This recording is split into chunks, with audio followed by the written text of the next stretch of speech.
Hey everybody, it's Luke and Garrett with Bring Home Denver, your local real estate experts. Following up a piece we sent out a few weeks ago about NAR's recent settlement regarding broker commissions. There's a lot of myths going around and we wanted to clear the air on what to expect moving forward. So first, Garrett, talk to us a little bit about how is this going to affect sellers?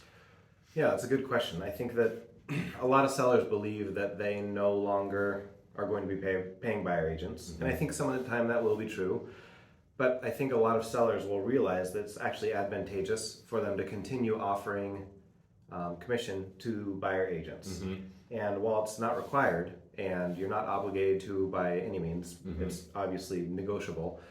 I think that a lot of sellers will just find out that it's in their best interest and they'll get more offers and better offers if the buyer doesn't have to come up with that cash up front. Agreed. Okay. And then speaking of buyer agents, are buyer agents going to go away? No, I think that a lot of buyers also have an idea that they're going to get the best deal by going straight to the listing agent and cutting out buyer agents completely.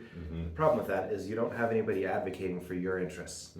And so on offer price, inspection items, low appraisals, and closing costs, buyers could potentially be leaving tens of thousands of dollars on the table because they don't have representation on their side. So I think buyer agents are going to remain very important.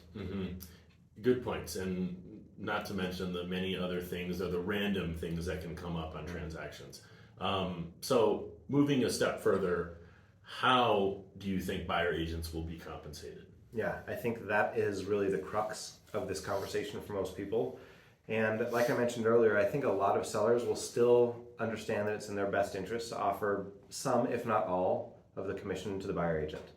In the cases where they're unwilling to offer all of it, the difference can be made up through seller credits. It can be made up through potentially increasing purchase prices and financing it in, or being creative with how the loan is structured. If you're in a decreasing rate environment, building it into loan points and then refinancing out of that in a couple of years.